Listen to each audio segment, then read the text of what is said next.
This is Riya from Bryant Academy. I welcome you all to our YouTube channel. और बताओ क्या हालचाल, सब बढ़िया, मस्त, मजे में एकदम।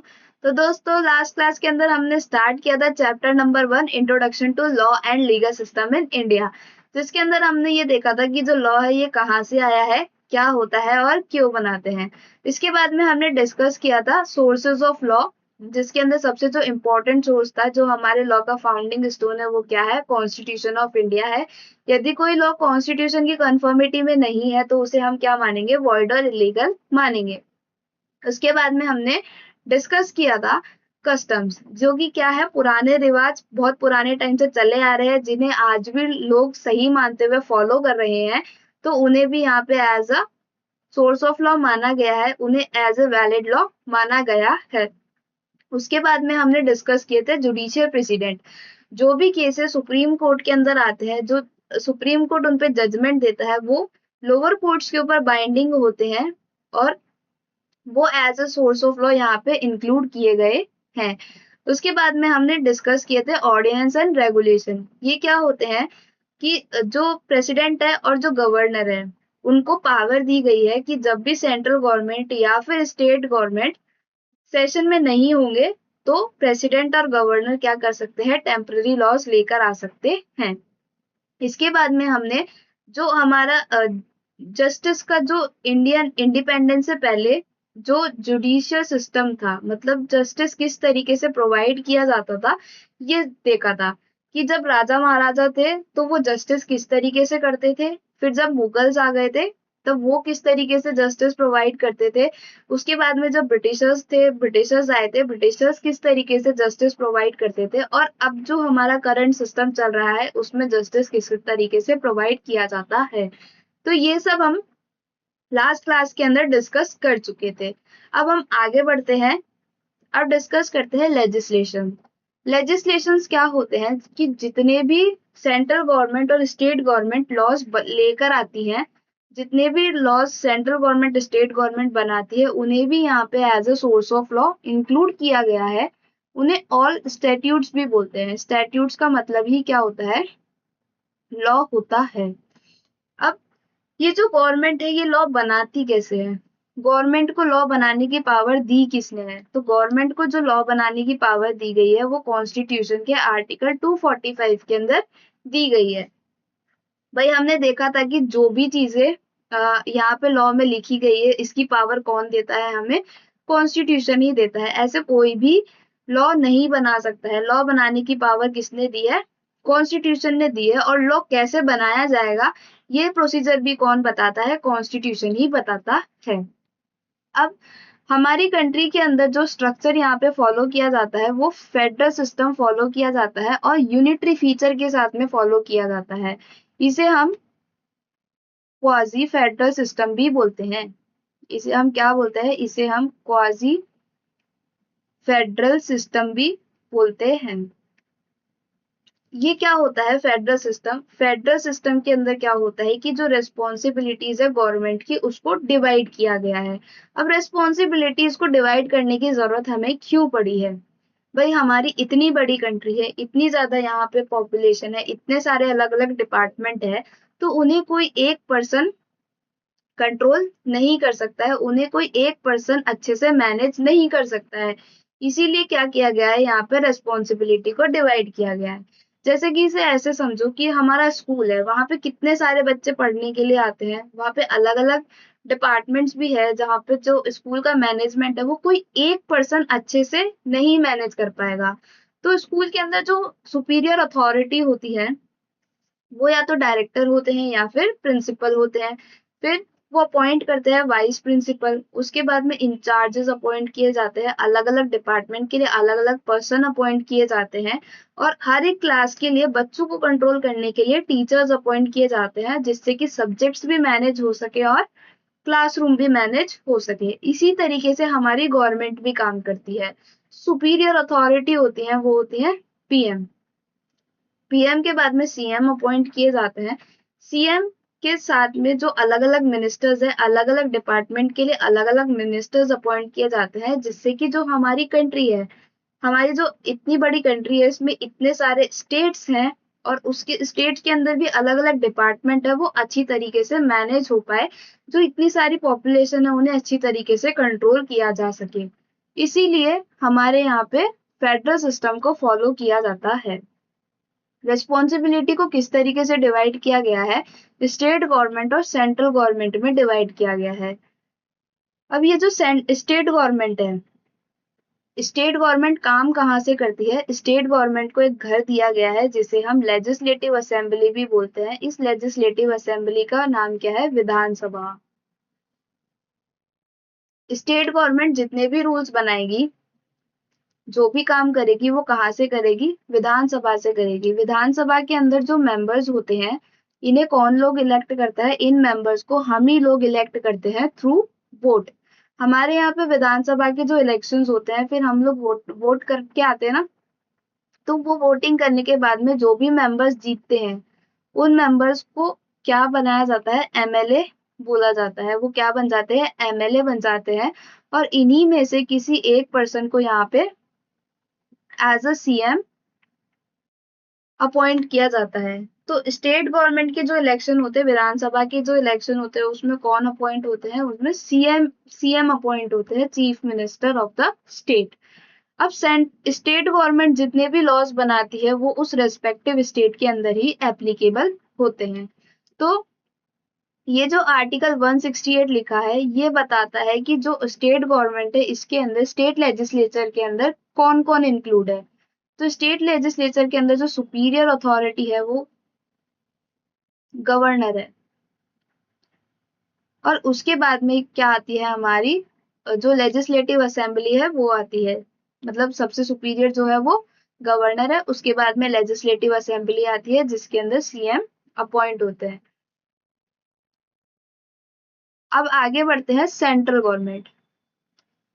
सेंट्रल गवर्नमेंट किस तरीके से काम करती है? सेंट्रल गवर्नमेंट को जो काम करने के लिए घर दिया गया है, जो असेंबली दी गई है, वो पार्लियामेंट होती है। अब ये जो पार्लियामेंट है, इसके दो हाउसेज हैं। पार्लियामेंट के अंदर आर्टिकल 79 में बताया गया है पार्लियामेंट के अंदर कौन कौन होते हैं। पार्लियामेंट में प्रेसिडेंट होते हैं, और उसके अलावा जो पार्लियामेंट है उसके अंदर दो हाउसेस डिवाइड किए गए हैं, एक तो लोकसभा और एक राज्यसभा। लोकसभा को हाउस ऑफ पीपल भी बोलते हैं। लोकसभा को हाउस ऑफ पीपल भी बोला जाता है, और जो राज्यसभा है इसे क्या बोला जाता है? Council of state. लोकसभा के अंदर जो मेंबर्स होते हैं, इन्हें भी हम ही लोग इलेक्ट करते हैं। हमारे यहाँ पे जो लोकसभा के इलेक्शंस होते हैं, उसके अंदर वोटिंग करने के बाद में जो मेंबर्स जीतते हैं, जो कैंडिडेट्स जीतते हैं, वो क्या बन जाते हैं? वो एमपीज बन जाते हैं, मिनिस्टर्स ऑफ पार्लियामेंट बनते हैं। और इन्हीं में से किसी एक पर्सन को यहाँ पे एज अ पीएम नॉमिनेट किया जाता है। जो सेंट्रल गवर्नमेंट जितने भी लॉज बनाती है, वो सभी पूरे कंट्री के ऊपर एप्लीकेबल होते हैं। मतलब जो स्टेट गवर्नमेंट लॉ बनाएगी वो रेस्पेक्टिव स्टेट के अंदर ही एप्लीकेबल होते हैं। कोई और स्टेट उसके उन लॉज को फॉलो करने के लिए बाइंड नहीं होता है। लेकिन जो सेंट्रल गवर्नमेंट लॉज बनाती है वो सभी स्टेट को बराबर फॉलो करने होते हैं। ये सभी स्टेट्स के ऊपर बाइंडिंग होते हैं। राज्यसभा के अंदर जो मेंबर्स होते हैं, जिन्हें हम काउंसिल ऑफ स्टेट भी बोलते हैं, इसके अंदर जो मेंबर्स होते हैं, इन्हें कौन नॉमिनेट करता है? प्रेसिडेंट खुद नॉमिनेट करते हैं। और वो कौन होते हैं? सभी स्टेट के रिप्रेजेंटेटिव होते हैं। रिप्रेजेंटेटिव ऑफ स्टेट होते हैं। तो जितने, अब ये बात तो हमें समझ में आई गई कि जो स्टेट गवर्नमेंट है जितने भी लॉज बनाएगी वो कहाँ पे? रेस्पेक्टिव स्टेट के अंदर ही एप्लीकेबल होंगे। और जो सेंट्रल गवर्नमेंट लॉज बनाएगी वो सब उस पूरी कंट्री के अंदर एप्लीकेबल होंगे। अब यहाँ पे एक वर्ड लिखा हुआ है यूनिटरी फीचर। यूनिटरी फीचर का मतलब यहाँ पे क्या होता है? यदि कोई इमरजेंसी की सिचुएशन आती है, तो उस केस के अंदर सेंट्रल गवर्नमेंट के पास में इतनी पावर है कि वो जो स्टेट गवर्नमेंट है उसकी पावर को ओवरराइड कर सकते हैं। मतलब जो सेंट्रल उस टाइम पे इमरजेंसी के टाइम पे जो सेंट्रल गवर्नमेंट लॉ बनाएगी उसे नहीं माना जाएगा, और जो सेंट्रल गवर्नमेंट उस टाइम स्टेट गवर्नमेंट जो लॉ बनाएगी उसे नहीं माना जाएगा, और जो स्टेट गवर्नमेंट जो लॉ लेकर आएगी वही वहां पे एप्लीकेबल होगा। मतलब जो स्टेट गवर्नमेंट है उसकी पावर को सेंट्रल गवर्नमेंट अपने अंडर में ले लेगा। इसमें यहाँ पे एग्जाम्पल लिया गया है कि इमरजेंसी सिचुएशन जब आई थी, जब इंडिया पाकिस्तान का वॉर हुआ था 1971 के अंदर, तो इस केस के अंदर जो स्टेट ने लॉज बनाए थे उन्हें इनवैलिड कर दिया गया था। उस टाइम के लिए स्टेट गवर्नमेंट के लॉज को नहीं माना जा रहा था, और जो पूरी पावर थी वो किसके पास में आ गई थी, सेंट्रल गवर्नमेंट के पास में आ गई थी। तो सेंट्रल गवर्नमेंट ने स्टेट गवर्नमेंट की पावर को क्या कर लिया था, ओवरराइड कर दिया था। अब हमने अभी एक आर्टिकल पढ़ा, आर्टिकल 168, जिसके अंदर बताया गया है कि हमारे स्टेट की एक लेजिस्लेटिव असेंबली होती है। लेकिन कुछ स्टेट ऐसे हैं जहाँ पे स्टेट लेजिस्लेचर के भी 2 हाउसेस होते हैं। जैसे सेंट्रल के 2 हाउसेस हैं, पार्लियामेंट के 2 हाउसेस है, वैसे ही स्टेट लेजिस्लेचर के भी 2 हाउसेस है, लेजिस्लेटिव काउंसिल और लेजिस्लेटिव असेंबली। जिसके अंदर वो 6 स्टेट कौन कौन से है जहाँ पे ये 2 हाउसेस चलते हैं स्टेट लेजिस्लेचर के अंदर भी, आंध्र प्रदेश, बिहार, कर्नाटक, महाराष्ट्र, तेलंगाना और उत्तर प्रदेश। यहाँ पे क्या है, स्टेट लेजिस्लेचर के भी 2 हाउसेस है, एक तो लेजिस्लेटिव काउंसिल और एक लेजिस्लेटिव असेंबली। आगे बढ़ते हैं कि ये जो लॉ बनाने की पावर है इसको डिवाइड किया गया है सेंट्रल स्टेट के अंदर, किस तरीके से डिवाइड किया गया है ये कौन बताता है, ये आर्टिकल 246 बताता है। अब इस आर्टिकल को हम इसके 7th शेड्यूल के साथ में पढ़ते हैं। इस 7th शेड्यूल के अंदर 3 लिस्टें दी गई है। इन 3 लिस्ट के अंदर डिवाइड किया गया है कि कौन सी गवर्नमेंट को कौन से लॉज बनाने के पावर है। तो 3 लिस्ट कौन कौन सी है, यूनियन लिस्ट, स्टेट लिस्ट और कॉनकरेंट लिस्ट। यूनियन लिस्ट के अंदर जो पावर दी गई है वो किसके पास में है, पार्लियामेंट के पास में है। पार्लियामेंट को पावर दी गई है कि लॉ बनाने की। स्टेट लिस्ट के अंदर स्टेट गवर्नमेंट को लॉ बनाने की पावर दी गई है, और कॉनकरेंट लिस्ट के अंदर दोनों ही गवर्नमेंट के पास में लॉ बनाने की इक्वल पावर है। तो यूनियन लिस्ट के अंदर जो लॉज लिखे गए हैं, जो पार्लियामेंट लॉ बनाते हैं, ये जो लॉज है ये एंट्री वाइज लिखे गए हैं। ये जो लॉज है एंट्री वाइज लिखे गए हैं, मतलब जो इनकम टैक्स लगाया जाता है वो किसके अकॉर्डिंग लगाया जाता है, as per entry number 82। Agriculture income के ऊपर जो टैक्स लगाया जाता है जो कि स्टेट गवर्नमेंट लगाती है, वो किसके अकॉर्डिंग लगाती है, एंट्री नंबर 42 के अकॉर्डिंग लगाती है। और जो दोनों ही गवर्नमेंट के पास में लॉ बनाने के पावर है, जैसे कि एजुकेशन, फॉरेस्ट और यूनियन ट्रेड, इनसे रिलेटेड जो लॉज है वो दोनों गवर्नमेंट बना सकती है। इन्हें कहाँ रखा गया है, कॉन्करेंट लिस्ट के अंदर रखा गया है। आर्टिकल 254 बात करता है ये जो कॉन्करेंट लिस्ट है, इस कॉन्करेंट लिस्ट के अंदर दोनों ही गवर्नमेंट के पास में लॉ बनाने की पावर है। अगर इन दोनों के बीच में कोई कंफ्लिक्ट आता है, कॉन्करेंट लिस्ट के अंदर यदि लॉ बनाने के बाद में कोई कंफ्लिक्ट आता है, तो उसके अंदर क्या होगा कि जो मेजॉरिटी चांसेस है उस कंफ्लिक्ट के अंदर हमेशा सेंट्रल लॉ ही जीतेगा। लेकिन और फिर क्या होगा, जो स्टेट लॉ बनाया गया है वो जितने पार्ट के लिए कंफ्लिक्ट है, जितने पार्ट के लिए स्टेट लॉ के अंदर कंफ्लिक्ट है, तो उतने पार्ट के लिए जो स्टेट लॉ है उसे क्या मान लिया जाएगा, इनवैलिड माना जाएगा। उस उतने उतने उतने पार्ट के लिए क्या होगा, जो स्टेट लॉ को है इनवैलिड। इसका एक एक्सेप्शन है। क्या एक्सेप्शन है कि यदि स्टेट लॉ जो है वो सेंट्रल लॉ के बाद में पास किया गया है और उसके ऊपर प्रेसिडेंट ने अपनी एक्सेप्टेंस दे दी, प्रेसिडेंट ने उसे अप्रूव कर दिया, तो इस केस में क्या होगा कि जो स्टेट लॉ है वो जीत जाएगा और वो उस स्टेट के अंदर एप्लीकेबल हो जाएगा।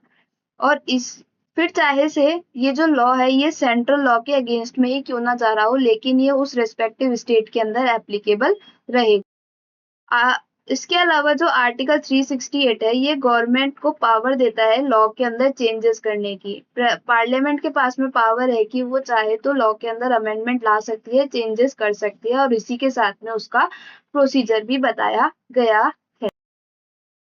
आगे बढ़ते हैं। अब बात करते हैं कि ये जो लॉ है ये बनता कैसे है। भाई सबसे पहले एक बिल इंट्रोड्यूस किया जाता है। बिल क्या होता है, एक प्रपोजल होता है। जो भी लॉ लेकर आने वाले हैं उसका एक ड्राफ्ट होता है, एक प्रपोजल होता है, जो कि पार्लियामेंट के अंदर इंट्रोड्यूस किया जाता है, पार्लियामेंट के अंदर प्रोड्यूस किया जाता है। उसके बाद में ये लोकसभा में भेजा जाता है। लोकसभा में भेजने के बाद में क्या होता है, इसके ऊपर इसकी 3 रीडिंग की जाती है। फर्स्ट रीडिंग के अंदर इसकी जो मेन पॉइंट्स और हेडिंग्स होती हैं वो यहाँ पे रीड की जाती है। फिर सेकेंड रीडिंग के अंदर जो मेंबर्स होते हैं लोकसभा के, वो उसके ऊपर डिस्कशन करते हैं, डिबेट करते हैं। और थर्ड रीडिंग के अंदर क्या होता है कि वोटिंग की जाती है कि ये जो बिल है ये एक्सेप्ट किया जाएगा, ये जो बिल है ये एक्सेप्ट किया जाएगा कि नहीं किया जाएगा। अगर ये बिल एक्सेप्ट हो जाता है, मेजॉरिटी वोटिंग के साथ में एक्सेप्ट होता है, तो इसे आगे राज्यसभा में भेज दिया जाता है। राज्यसभा के अंदर वापस से सेम प्रोसीजर फॉलो किया जाता है। 3 रीडिंग कराई जाती है, जिसके अंदर फर्स्ट रीडिंग के अंदर उसकी जो हेडिंग और मेन पॉइंट्स होते हैं वो मेंबर्स के आगे रीड किए जाते हैं। फिर सेकेंड रीडिंग के अंदर वापस से मेन पॉइंट्स और हेडिंग्स को रीड किया जाता है, जिसके ऊपर जो राज्यसभा के मेंबर्स होते हैं वो उसके ऊपर डिबेट करते हैं, डिस्कशन करते हैं। अगर कोई चेंजेस चाहिए होता है तो उस बिल को वो वापस से कहाँ भेज देते हैं, लोकसभा में भेज देते हैं। लेकिन अगर उन्हें कोई चेंजेस नहीं चाहिए, फिर उसके ऊपर थर्ड रीडिंग के अंदर वोटिंग की जाती है। वोटिंग करने के बाद में मेजॉरिटी एक्सेप्टेंस के साथ में यदि सभी एग्री हो जाते हैं तो उसे कहाँ भेज दिया जाता है, उसे प्रेसिडेंट के पास में भेज दिया जाता है। प्रेसिडेंट अगर उस बिल के ऊपर अपनी एक्सेप्टेंस दे देते हैं तो वो क्या बन जाता है, वो लॉ, नया लॉ बन जाता है और उसे ऑफिशियल गजेट के अंदर पब्लिश कर दिया जाता है, जिससे कि जो बाकी के लोग हैं, बाकी के जो स्टेट है, उनको इस लॉ के बारे में जानकारी मिल सके। लेकिन अगर राज्यसभा के मेंबर डिसएग्री हैं, राज्यसभा के मेंबर उस बिल को एक्सेप्ट नहीं करते हैं, वो वापस से लोकसभा के पास में चला जा रहा है। लोकसभा ने जो जो रिकमेंडेशन राज्यसभा ने दी है उसको कंसिडर करते हुए उसके अंदर चेंजेस करके वापस वो राज्यसभा के पास में भेजते हैं। फिर राज्यसभा को अगर उसके अंदर कोई चीज पसंद नहीं आती है और अगर वो बिल पास ही नहीं हो पा रहा है, उसके ऊपर जो एग्रीमेंट है, मतलब वो एक्सेप्ट ही नहीं हो पा रहा है, डिसएग्री हुए जा रहा है, तो इस केस के अंदर क्या होता है, 6 महीने तक का वेट किया जाता है। अगर 6 महीने तक अगर उसके ऊपर एक्सेप्टेंस नहीं बनती है उस बिल के ऊपर, तो उस केस के अंदर क्या होता है, जो प्रेसिडेंट है, प्रेसिडेंट एक जॉइंट सिटिंग बुलाते हैं दोनों ही हाउसेस की, लोकसभा और राज्यसभा के मेंबर्स को एक जगह बुलाते हैं, उस बिल के ऊपर डिस्कशन करवाते हैं, भाई उसके अंदर क्या चीज नहीं पसंद आ रही है, क्या चेंजेस होने चाहिए, सबको एक साथ बुला के बैठाते हैं, जॉइंट सिटिंग कराते हैं और उस बिल को कैसे ना कैसे करके वो एक्ट बनाने की कोशिश करते हैं, उस बिल को वो पास करने की कोशिश करते हैं। तो इस तरीके से फिर क्या होता है, वो लॉ बन जाता है और फिर उसे वापस से ऑफिशियल गजेट के अंदर पेश किया जाता है, जिससे कि उस लॉ की जानकारी सभी को मिल सके। इसके अंदर एक स्पेशल केस है कि जो मनी बिल होता है या फिर जो अदर फाइनेंस बिल होते हैं, जो मनी बिल है या फिर जो अदर फाइनेंस बिल है, वो सबसे पहले लोकसभा के अंदर ही भेजे जाते हैं। फिर लोकसभा के मेंबर्स इसे क्या करते हैं, राज्यसभा के पास में, राज्यसभा के अंदर भेजते हैं, राज्यसभा के मेंबर्स के पास में भेजते हैं। अगर 14 डेज के अंदर राज्यसभा को उस बिल के ऊपर जो है एक्सेप्टेंस देनी होती है, 14 डेज के अंदर अगर राज्यसभा नहीं बताता है और 14 डेज एक्सपायर हो जाते हैं, तो उस केस के अंदर क्या मान लिया जाता है कि वो जो बिल है वो एक्सेप्ट हो चुका है और फिर वो प्रेसिडेंट के पास में भेज दिया जाता है। प्रेसिडेंट उसके ऊपर अप्रूवल दे देते हैं, एक्सेप्टेंस दे देते हैं, तो फिर वो बिल क्या बन जाता है, लॉ बन जाता है, एक्ट बन जाता। तो ये पूरा प्रोसेस था कि जो हमारा लॉ है वो किस तरीके से बनता है। अब बात करते हैं legal method and court system in India की। हमारा जो जुडिशरी सिस्टम है ये किस तरीके से काम करता है, हमारे जो कोर्ट की हायरार्की फॉलो की जाती है ये किस तरीके से फॉलो की जाती है। तो हमारा जो इंडियन जुडिशरी सिस्टम है ये क्या है, इंडिपेंडेंट अथॉरिटी है। ये जो जजमेंट देते हैं, ये जो जस्टिस प्रोवाइड करते हैं, ये अनबाइज्ड तरीके से करते हैं, मतलब किसी भी अथॉरिटी का इनके ऊपर दबाव नहीं होता है। ये इंडिपेंडेंट अथॉरिटी ही होती है। जो इंडियन जुडिशरी स्टैब्लिश की गई है ये किसके तहत की गई है, under the constitution of India in 1950। ये किस तरीके से काम करती है, ये हमारे जो जस्टिस की फाइनल अथॉरिटी है, मतलब कोई भी न्याय चाहिए तो ये हमारे पास में एक फाइनल ऑप्शन है कि हमें हमारे साथ में अगर कुछ गलत हो रहा है तो उसके अगेंस्ट में हमें न्याय कहाँ पे मिलेगा, कोर्ट्स में ही मिल सकता है, हमारे इंडियन जुडिशरी के पास में जाके ही मिल सकता है। ये जो सर्व करती है किन लोगों के लिए काम करती है, सभी सिटीजन के लिए काम करती है, जितने भी हमारे लीगल एंटिटीज है इनके लिए काम करते हैं, स्टेट गवर्नमेंट्स और स्टेट गवर्नमेंट्स इन सभी के लिए यहाँ पे काम कर रहे होते हैं। हमारे यहाँ पे जो कोर्ट की हायरार्की फॉलो की जाती है, ये किस तरीके से फॉलो की जाती है, सुप्रीम कोर्ट के बारे में कहाँ पे बताया गया है, हमारे कॉन्स्टिट्यूशन के पार्ट 5 के चैप्टर 4 के अंदर सुप्रीम कोर्ट के बारे में बताया गया है। हाई कोर्ट के बारे में कॉन्स्टिट्यूशन के पार्ट 6 के चैप्टर 5 के अंदर बताया गया है, और सब ऑर्डिनेट कोर्ट्स के बारे में कॉन्स्टिट्यूशन के पार्ट 6 चैप्टर 6 के अंदर बताया गया है। अब बात करते हैं सुप्रीम कोर्ट की। जो सुप्रीम कोर्ट है ये क्या है, अपेक्स कोर्ट है इंडियन जुडिशियल सिस्टम का, मतलब जो सबसे हायर कोर्ट है वो कौन सा है, हमारा सुप्रीम कोर्ट ही है। सुप्रीम कोर्ट स्टैब्लिश हुआ था 26 जनवरी 1950 को। तब इसकी स्ट्रेंथ कितनी हुआ करती थी, 8 जजेस की स्ट्रेंथ हुआ करती थी, जिसके अंदर 7 जजेस हुआ करते थे और एक सीजेआई होते थे, मतलब chief justice of India. Currently इसकी स्ट्रेंथ कितनी है, 34 जजेस की है, जिसके अंदर 33 जजेस है और 1 सीजेआई है। इन्हें ये कौन डिसाइड करता है, इन जजेस जो अदर जजेस है ये कौन डिसाइड करता है, पार्लियामेंट डिसाइड करती है। जजेस को अपॉइंट कौन करते हैं, प्रेसिडेंट ऑफ इंडिया अपॉइंट करते हैं। जज बनने के लिए क्या क्या चाहिए होता है, जज बनने के लिए जो पर्सन है वो इंडिया का सिटीजन होना चाहिए, उनके पास में एज ए हाई कोर्ट जज 5 इयर्स का एक्सपीरियंस होना चाहिए। मतलब सुप्रीम कोर्ट का जज बनने के लिए उनके पास में एज अ 5 इयर्स का एक्सपीरियंस होना चाहिए, किस तरीके से, एज ए हाई कोर्ट जज। और या फिर 10 इयर्स का एक्सपीरियंस होना चाहिए हाई कोर्ट के लॉयर होने का। मतलब या तो उनके पास में वो हाई कोर्ट के 5 साल तक जज रहे हो या फिर हाई कोर्ट के लॉयर रहे हो 10 साल तक के लिए। इतना एक्सपीरियंस उनके पास में होना चाहिए सुप्रीम कोर्ट का जज बनने के लिए। और ये जज अपनी सर्विसेज कब तक दे सकते हैं, कब तक सर्व कर सकते हैं, 65 इयर्स तक सर्व कर सकते हैं। इन जजेस को रिमूव ऐसे ही नहीं किया जा सकता, इन जजेस को किस तरीके से रिमूव किया जा सकता है, impeachment by the parliament, parliament ही इन्हें यहाँ से रिमूव कर सकती है। ऐसे कोई भी सुप्रीम कोर्ट के जजेस को यहाँ से हटा नहीं सकता है। अब जो कॉन्स्टिट्यूशन है वो सुप्रीम कोर्ट को कुछ पावर्स देता है। क्या पावर्स दी गई है, ओरिजिनल जुरिस्डिक्शन। ओरिजिनल जुरिस्डिक्शन का मतलब क्या होता है, ओरिजिनल जुरिस्डिक्शन का मतलब यहाँ पर है कि जो सुप्रीम कोर्ट है वो डायरेक्टली डिस्प्यूट्स को हियर कर सकता है। मतलब जो डायरेक्टली अगर गवर्नमेंट के बीच में, मतलब जो गवर्नमेंट ऑफ इंडिया है और जो स्टेट है उनके बीच में अगर कोई डिस्प्यूट हो रहा है, या फिर किन्हीं 2 या 2 से ज्यादा स्टेट के बीच में डिस्प्यूट हो रहा है किसी चीज को लेके, तो वो डायरेक्टली कहाँ जा सकते हैं, सुप्रीम कोर्ट में जा सकते हैं। जैसे कि अगर 2 स्टेट के बीच में वाटर शेयरिंग को लेके या फिर लैंड की बाउंड्री को लेके कोई डिस्प्यूट चल रहा है, तो वो डायरेक्ट कहाँ पे जा सकते हैं, सुप्रीम कोर्ट के अंदर अपील फाइल कर सकते हैं। इसी तरीके से सेकंड पावर है रिट जुरिस्डिक्शन। रिट जुरिस्डिक्शन की पावर दी गई है आर्टिकल 32 के अंदर। यदि किसी पर्सन का फंडामेंटल राइट वायलेट हो रहा है तो उस केस के अंदर क्या होता है कि वो पर्सन डायरेक्टली सुप्रीम कोर्ट के अंदर अपील कर सकता है, सुप्रीम कोर्ट के अंदर पिटीशन फाइल कर सकता है। इसके अंदर सुप्रीम कोर्ट 5 रिट्स इशू कर रखे हैं।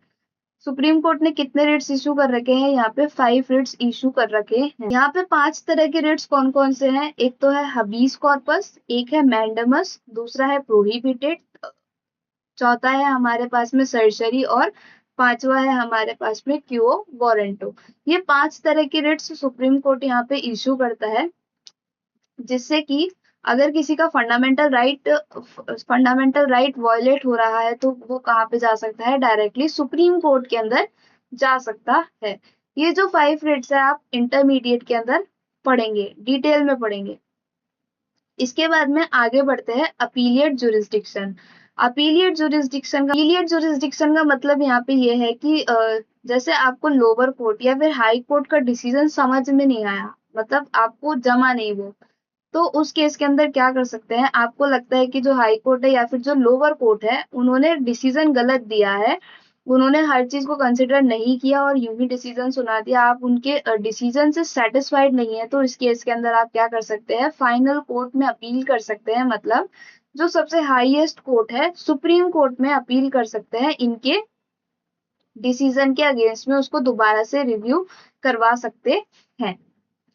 आगे बढ़ते हैं, एडवाइजरी जुरिस्डिक्शन। इसमें क्या होता है, जो सुप्रीम कोर्ट है वो प्रेसिडेंट को एडवाइज कर सकते हैं किससे रिलेटेड मैटर्स के ऊपर, यदि कोई पब्लिक पॉलिसी से रिलेटेड या फिर किसी लॉ या कॉन्स्टिट्यूशन, इनसे रिलेटेड अगर कोई एडवाइस देनी है तो सुप्रीम कोर्ट प्रेसिडेंट को एडवाइस दे सकते हैं। ये जो एडवाइस है ये बाइंडिंग नहीं होती, मतलब ऐसा जबरदस्ती नहीं होता कि अगर सुप्रीम कोर्ट ने प्रेसिडेंट को कोई एडवाइस दी है तो प्रेसिडेंट उससे मानेंगे ही। वो सजेशन एज अ सजेशन ले सकते हैं, यदि प्रेसिडेंट को अच्छा लगेगा तो वो मानेंगे, नहीं अच्छा लगेगा तो नहीं मानेंगे। नेक्स्ट हम बात करते हैं पनिशमेंट ऑफ कंटेम्प्ट। इसके अंदर क्या होता है कि यदि कोई पर्सन कोर्ट को डिसरिस्पेक्ट करता है या फिर कोर्ट की बात नहीं मानता है, उसे डिसओबे करता है, तो इस केस के अंदर कोर्ट उस पर्सन को क्या कर सकती है, पनिशमेंट दे सकती है। जैसे कि अगर एक पर्सन है, उसे कोर्ट ने बोला कि आपको फाइन पे करना होगा, तो इस केस के अंदर अगर वो पर्सन फाइन पे नहीं करता है, वो कोर्ट की बात को नहीं मानता है, तो इसमें क्या होगा, जो सुप्रीम कोर्ट है उस पर्सन को पनिशमेंट दे सकता है। या फिर कोर्ट के अंदर कोई हियरिंग चल रही है या फिर किसी जज की इंसल्ट कर दी, तो उस केस के अंदर भी उस पर्सन को पनिश किया जा सकता है, उसके ऊपर फाइन भी लगाया जा सकता है या फिर उसे जेल में भी डाला जा सकता है। आगे बात करते हैं रिव्यू जुरिस्डिक्शन। रिव्यू जुरिस्डिक्शन का क्या मतलब है, यदि सुप्रीम कोर्ट ने कोई डिसीजन सुना दिया, सुप्रीम कोर्ट ने कोई डिसीजन दे दिया, अब उसे लगता है कि उसने वो डिसीजन सुनाने में कोई गलती कर दी या फिर उसे कुछ चीज करेक्ट करने की नीड है, तो इस केस के अंदर जो सुप्रीम कोर्ट है वो अपने ही डिसीजन को रिव्यू भी करवा सकते हैं। आगे बढ़ते हैं, हाई कोर्ट। हाई कोर्ट क्या है, हाई कोर्ट हमारा जो सेकंड हाईएस्ट कोर्ट है हायरार्की के अंदर, इसके अंदर भी हाई कोर्ट को भी कॉन्स्टिट्यूशन में कुछ पावर्स दी गई है, वही सेम पावर्स दी गई है जैसे कि ओरिजिनल जुरिस्डिक्शन। यदि कोई डिस्प्यूट आ रहा है किसी भी केस से रिलेटेड, तो उस केस के अंदर लोअर कोर्ट में ना जाके डायरेक्टली हायर कोर्ट के अंदर भी जाया जा सकता है, हायर कोर्ट में भी, हाई कोर्ट के अंदर भी अपील की जा सकती है। वो केसेस कौन कौन से हो सकते हैं, या तो फंडामेंटल राइट अगर वायलेट हो रहा है तो इस केस के अंदर डायरेक्टली कहा जा सकते हैं, हाई कोर्ट में जा सकते हैं। और अगर इलेक्शन से रिलेटेड कोई डिस्प्यूट आ गया, तो उस केस में भी क्या कहा जा सकते हैं, उस केस के अंदर भी हाई कोर्ट में जा सकते हैं। और अगर रिवेन्यू से रिलेटेड कोई मैटर हो रहा है तो उस केस में भी हाई कोर्ट में डायरेक्टली जाया जा सकता है। किसी पर्सन का फंडामेंटल राइट वायलेट हो रहा है, फ्रीडम ऑफ स्पीच या फिर राइट टू इक्वलिटी वायलेट हो रहा है, तो इस केस के अंदर वो पर्सन सेशन कोर्ट या लोअर कोर्ट में ना जाकर के डायरेक्टली हाई कोर्ट में जा सकते हैं। यदि इलेक्शन में ऐसा लगता है कि जो रिजल्ट दिए गए वो अनफेयर और इलीगल है, तो इस केस के अंदर भी डायरेक्टली हाई कोर्ट के अंदर अपील फाइल की जा सकती है। टैक्सेस से रिलेटेड, ड्यूटीज से रिलेटेड, गवर्नमेंट रेवेन्यू से रिलेटेड यदि कोई फाइनेंशियल मैटर होता है, तो इस केस में भी डायरेक्टली हाई कोर्ट के अंदर अपील फाइल की जा सकती है। नेक्स्ट हम बात करते हैं रिट जुरिस्डिक्शन। जो रिट पावर सुप्रीम कोर्ट को दी गई थी, वही सेम पावर यहाँ पे हाई कोर्ट को भी दी गई है, और ये पावर कहाँ से मिली है, कॉन्स्टिट्यूशन के आर्टिकल 226 से मिली है। यहाँ पे हाई कोर्ट जो है वही 5 रिट्स को इशू कर सकता है, जिससे कि लोगों के राइट्स को प्रोटेक्ट किया जा सके, लोगों के साथ में किसी भी तरीके का उनका फंडामेंटल राइट का वॉयलेशन ना हो सके, उनके किसी भी लीगल राइट का वॉयलेशन ना हो सके, इसीलिए यहाँ पे हाई कोर्ट को भी रिट इशू करने की पावर दी गई है। जैसे कि अगर किसी गवर्नमेंट पेंशन डिपार्टमेंट, मान लो कि आपने अपनी फाइल प्रोसेस करवा रखी है पेंशन डिपार्टमेंट के अंदर, अब आप यहाँ पे गए तो इन्होंने आपकी फाइल को प्रोसेस आगे किया ही नहीं, वो इग्नोर किए जा रहे हैं आपको, तो इस केस में आप क्या कर सकते हो, इस केस में आप डायरेक्टली हाई कोर्ट में जा सकते हो। हाई कोर्ट को बोल सकते हो, हाई कोर्ट के अंदर पिटीशन फाइल कर सकते हो, जिससे कि जो हाई कोर्ट है वो क्या इशू करेगा, मैंडेमस इशू करेगा, मैंडेमस रिट को इशू करेगा, जिसमें वो जो डिपार्टमेंट है उनको ऑर्डर देगा कि कि वो जो डिपार्टमेंट है वो अपना काम सही से करे, जो प्रोसेस है उसे जल्दी से प्रोसेस करे, आपकी जो पेंशन अकाउंट आप जो खुलवाने गए हैं या फिर जो भी आपने फाइलिंग प्रोसेस करवाई है उसे ठीक तरीके से सही से काम करे के प्रोसेस करे, जिससे कि वो 3 महीने के अंदर अंदर उसे आपको प्रोसेस करना होगा। इस तरह का ऑर्डर यहाँ पे कमांड कोर्ट दे सकता है उस डिपार्टमेंट। अपीलिएट जुरिस्डिक्शन के अंदर क्या होता है, अपीलिएट जुरिस्डिक्शन के अंदर होता है यदि आप लोअर कोर्ट के डिसीजन से सहमत नहीं हो, सेटिस्फाइड नहीं हो, तो इस केस के अंदर आप हाई कोर्ट के अंदर अपील कर सकते हो, उस केस को दोबारा से रिव्यू करवा सकते हो, दोबारा से रिकंसिडर करा सकते हो, क्योंकि आपको लगता है कि जो लोअर कोर्ट ने डिसीजन दिया है वो सही नहीं दिया है, उन्होंने कुछ चीजें कंसिडर नहीं करी है, उनका जो डिसीजन है वो गलत भी हो सकता है, आपको ऐसा लगता है, आप उसके डिसीजन से सेटिस्फाइड नहीं हो, तो इस केस में आप क्या कर सकते हो, हाई कोर्ट के अंदर अपील कर सकते हो। आगे बात करते हैं पावर ऑफ सुप्रीटेंडेंस। पावर ऑफ सुप्रीटेंडेंस के अंदर क्या है कि आपके पास में पावर है, मतलब हाई कोर्ट के पास में पावर है कि जो लोअर कोर्ट है, ट्रिब्यूनल है, अगर ये सही से काम नहीं करते हैं, हाई कोर्ट के जुरिस्डिक्शन में जो भी लोअर कोर्ट या फिर ट्रिब्यूनल्स है वो अगर सही से काम नहीं करते हैं, वो लॉ को सही से फॉलो नहीं कर रहे हैं, तो इस केस के अंदर हाई कोर्ट के पास में क्या पावर है कि वो जो केसेस वहां पे चल रहे हैं उनको अपने कंट्रोल में ले सकता है। ये पावर कहाँ से मिली है, आर्टिकल 227 से। हाई कोर्ट उनके जो एरर्स है उन्हें करेक्ट कर सकता है और ये देख सकता है कि जो भी वहां पे केसेस चल रहे हैं, जो भी चीजें चल रही है, लॉ जो भी वहां पे फॉलो किया जा रहा है वो सही तरीके से करेक्टली फॉलो किया जा रहा है ना। हाई कोर्ट को आर्टिकल 228 ये पावर भी देता है कि जो केसेस चल रहे हैं उनके अंदर अगर सिग्निफिकेंट लीगल क्वेश्चन का केस अराइज होता है, तो इस केस के अंदर वो क्या करता है, हाई कोर्ट उन केसेस को अपने अंडर में ट्रांसफर करवा सकता है जिन केसेस की ज्यादा इंपॉर्टेंस है, और अगर वो ट्रिब्यूनल और लोअर कोर्ट के अंदर सही से नहीं हैंडल किए जा रहे हैं, तो उस केस के अंदर क्या होता है कि जो हाई कोर्ट है वो अपने अंडर में उन केसेस को ट्रांसफर करवा सकता है। पनिशमेंट फॉर कंटेम्प्ट, इसके अंदर भी वही चीज है कि जो हाई कोर्ट है वो उस पर्सन को पनिश कर सकता है सुप्रीम कोर्ट की तरह, जो कि कोर्ट को डिसोबे कर रहा है या फिर डिसरिस्पेक्ट कर रहा है। अगर कोई डिसोबे करता है तो उस केस के उसको क्या बोला जाता है, सिविल कंटेम्प्ट बोला जाता है। और अगर किसी अथॉरिटी को इंसल्ट कर रहा है, जैसे जजेस की इंसल्ट कर दी या फिर जो प्रोसीडिंग्स कोर्ट के अंदर चल रही है उसके बीच में कुछ ऐसा किया जिससे कि कोर्ट की इंसल्ट हो रही है, तो उसे किस में रखा गया है, क्रिमिनल कंटेम्प्ट के अंदर रखा गया है। जिस तरीके से सुप्रीम कोर्ट अपने कोर्ट ऑफ रिकॉर्ड्स को मेंटेन कर सकता है, उसी तरीके से हाई कोर्ट भी अपने रिपोर्ट्स, अपने प्रोसीडिंग्स को का रिकॉर्ड यहाँ पे रख सकते हैं। ये जो पावर दी गई है इसे हम इस तरीके से समझते हैं एक एग्जाम्पल के थ्रू कि ये है एक फैक्ट्री। ये जो फैक्ट्री है इसके पास में से यहाँ से एक रिवर बह रही है, यहाँ से एक रिवर फ्लो कर रही है, जिससे ये जो रिवर का पानी है ये इस विलेज के अंदर जा रहा है, और ये जो विलेज के लोग हैं इसी पानी को यूज करते हैं अपने पीने के लिए या फिर खेती वगैरह करने के लिए। तो ये जो फैक्ट्री है, ये फैक्ट्री है ना अपने केमिकल वेस्ट जो डिस्पोज ऑफ कर रही है वो इस रिवर के अंदर ही डिस्पोज ऑफ कर दे रही है, और क्या कर रही है, एनवायरनमेंट को पॉल्यूट कर रही है, रिवर के पानी को गंदा कर रही है। अब ये सब होते हुए ये एक पर्सन है राजू। ये राजू कौन है, ये कम्युनिटी का लीडर है। ये राजू कम्युनिटी का लीडर है और ये सब होते हुए देख रहा है। तो इसमें क्या हुआ कि पहले तो इसने फैक्ट्री वाले को मना किया कि तुम इस तरीके से वेस्ट को डिस्पोज ऑफ यहाँ पे ना करो। तो अब ये फैक्ट्री वाला माना ही नहीं, इसके साथ में इसका डिस्प्यूट हो गया। अब ये कहाँ पे गया, इस गांव के ट्रिब्यूनल या फिर लोअर कोर्ट हम बोल सकते हैं, यहाँ पर गया।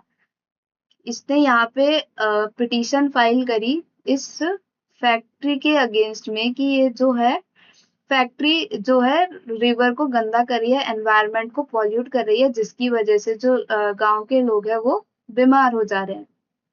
अब इस केस में क्या हुआ कि ये जो लोअर कोर्ट और ट्रिब्यूनल है, लोअर कोर्ट या फिर ट्रिब्यूनल, इन्होंने इसकी बात को इग्नोर कर दिया।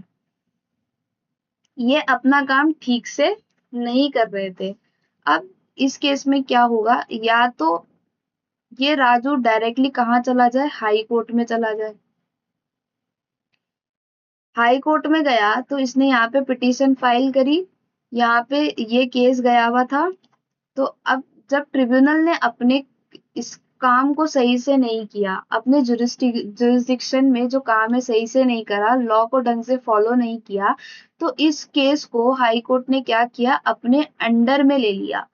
हाई कोर्ट ने अपने अंडर में लिया तो इसने फैक्ट्री के मतलब यहाँ पे इनको ऑर्डर दिया, जो गवर्नमेंट अथॉरिटी थी उनको एक रिट, मैंडमस रिट इशू करके ऑर्डर दिया कि ये जो फैक्ट्री है इसको मना करो कि ये जो वेस्ट डिस्पोज ऑफ रिवर के अंदर कर रहा है, एनवायरनमेंट को पॉल्यूट कर रहा है, रिवर के पानी को गंदा कर रहा है, वो ना करे। अब फैक्ट्री वाले ने हाई कोर्ट के इस ऑर्डर को क्या कर दिया, डिसोबे कर दिया। उसने माना ही नहीं, वो फिर भी लगातार उसको डिस्पोज ऑफ किए जा रहा है उसी रिवर के अंदर। तो इस केस में क्या हुआ कि जो फैक्ट्री है इसने क्या करा, फैक्ट्री के ऊपर कंटेम्प्ट ऑफ कोर्ट लगा दिया। मतलब इसने डिसोबे किया तो अब इसको पनिशमेंट दी गई। पनिशमेंट के अंदर क्या किया गया, इसको ऑर्डर दिया गया फिर कि एक तो ये फाइन करे और साथ ही साथ फाइन भरे और साथ ही साथ में फैक्ट्री को क्लोज करने का भी ऑर्डर दिया गया। तो इस तरीके से हाई कोर्ट को पावर दी गई है। भाई ट्रिब्यूनल ने यहाँ पे इग्नोर किया, लॉ फॉलो नहीं किया, तो इसके पास जो केस आया था वो हाई कोर्ट ने अपने अंडर में ले लिया। अब राजू की बात को ट्रिब्यूनल ने नहीं फॉलो किया, नहीं सुना, उसको इग्नोर किया, तो इस केस के अंदर जो राजू है वो कहाँ चला गया, हाई कोर्ट में चला गया। हाई कोर्ट के पास में पावर थी कि वो रिट इशू कर सकता है, तो उन्होंने यहाँ पे मैंडमस इशू कर दिया। अब हाई कोर्ट ने ऑर्डर दिया तो यहाँ पे हाई कोर्ट की बात को फैक्ट्री वाले ने नहीं माना, तो इस केस में हाई कोर्ट के पास में पावर थी कि वो उसे पनिशमेंट दे सकता है डिसोबे करने के लिए। तो उसने यहाँ पे इसको पनिशमेंट क्या दी कि एक तो फैक्ट्री बंद करने के लिए बोल दिया और फाइन लगाने के लिए भी बोल दिया। तो इस तरीके से सुप्रीम कोर्ट और हाई कोर्ट को पावर दी गई है, जिससे कि जो केसेस है, जो लोगों के राइट्स है, उनको प्रोटेक्ट किया जा सके। तो आज के लिए इतना ही, बाकी का हम नेक्स्ट क्लास के अंदर कवर करेंगे। आई होप आपको ये क्लासेस अच्छी लग रही होंगी, तो चैनल को लाइक कर दे, सब्सक्राइब कर दे और अपने दोस्तों के साथ में भी शेयर करें और बेल आइकन को दबाना ना भूले, जिससे कि आगे की जो और भी क्लासेस आने वाली है उनके नोटिफिकेशन आपको टाइम टू टाइम मिल सके। तो thank you so much, bye bye, take care, मिलते हैं नेक्स्ट क्लास के अंदर। आगे बढ़